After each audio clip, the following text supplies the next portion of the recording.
বাঁকুড়ার শালতোরা সভা থেকে আজকে অভিষেক বন্দ্যোপাধ্যায় কেন্দ্র বিজেপিকে একসঙ্গে আক্রমণ চালিয়েছেন।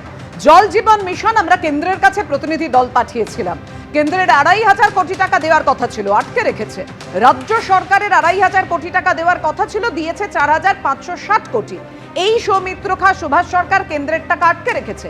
যারা বিভিন্ন প্রকল্পের টাকা আটকে রাখে তাদের উচিত শিক্ষা দেবেন না? আর কি বলেছেন অভিষেক বন্দ্যোপাধ্যায়, দেখুন।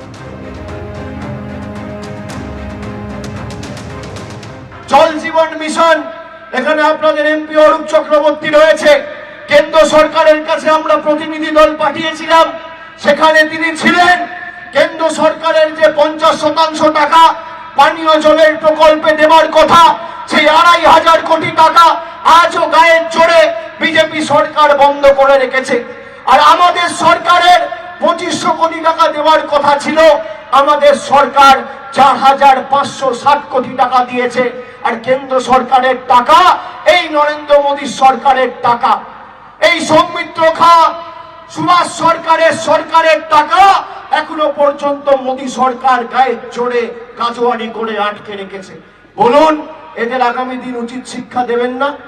যারা আমাদের জলের টাকা, যারা আমাদের বাড়ির টাকা, যারা আমাদের রাস্তার টাকা, যারা আমাদের সর্বশিক্ষা মিশনের টাকা, জল জীবন মিশনের টাকা গায়ের জোরে আটকে রাখে, তাদের উচিত শিক্ষা দেবেন কিনা আজকে আমি বাঁকুড়ার মায়েদের ভাইদের জিজ্ঞেস করতে চাই।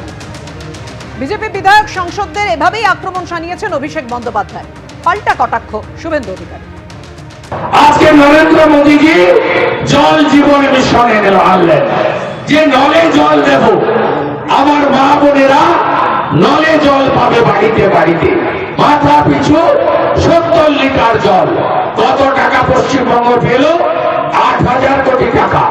গোটা পুরুলিয়া জেলায় একটা গ্রামের নাম বন্ধু বলুন তো, যে গ্রামে জল এসেছে নলে, পারবেন বলতে?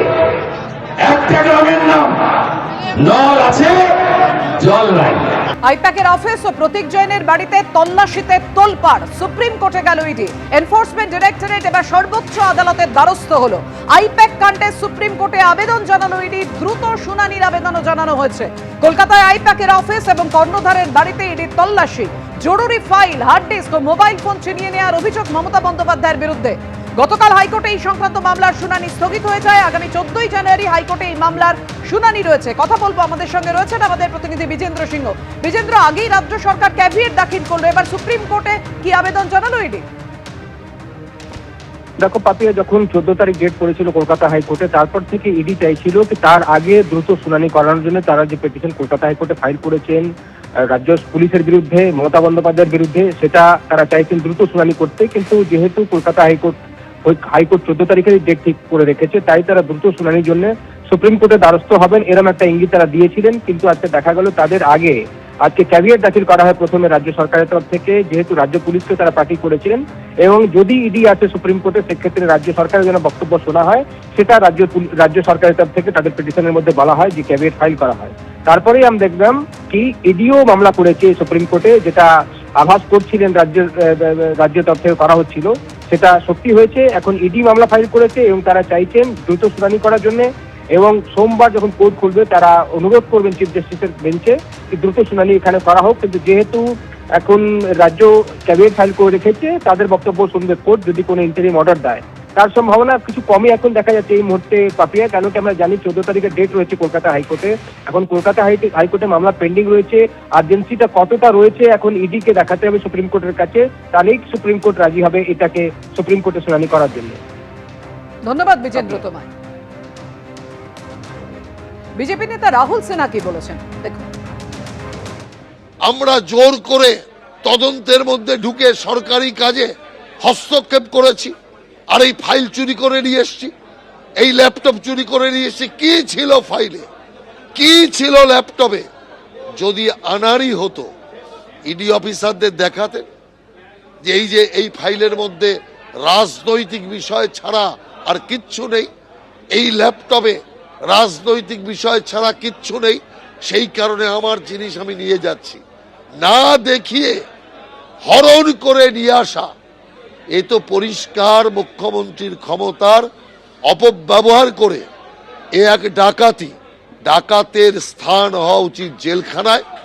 অতএব ক্যাবিনেট করলেও জেল যাত্রা হবে, ক্যাবিনেট না করলেও জেল যাত্রা হওয়া উচিত। হাইকোর্টের পরবর্তী শুনানির জন্য অপেক্ষা না করে, অর্থাৎ শুনানি স্থগিত রেখে যে 14ই জানুয়ারি দিন দেওয়া হয়েছে, সেই শুনানির জন্য অপেক্ষা না করে ইডি কেন দ্রুততার সঙ্গে সুপ্রিম কোর্টে আবেদন জানালো, প্রশ্ন তুলেছেন দেবাংশু ভট্টাচার্য। দেখুন, যারা 6 দিনের অপেক্ষা করতে না পেরে ইমিডিয়েট তদন্তের জন্য সুপ্রিম কোর্টে চলে গেল, তারা 2022 সালের গোয়া বিধানসভা নির্বাচনে নাকি কয় লাখ টাকা খেটেছে বলে যে অভিযোগ করেছে, সেই 2022-এর নির্বাচন পেরিয়ে 23, 24, 25 তিনটে গোটা বছর কেটে গেছে। তো আমাদের বক্তব্য, এই 3 বছর কি তারা উলের কথা বুনছিলেন?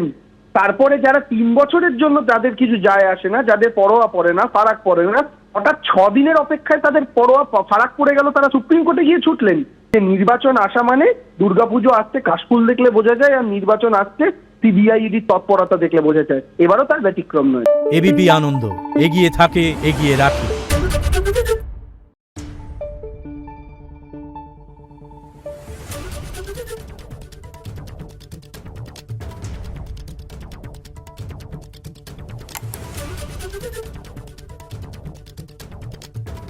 Thank you.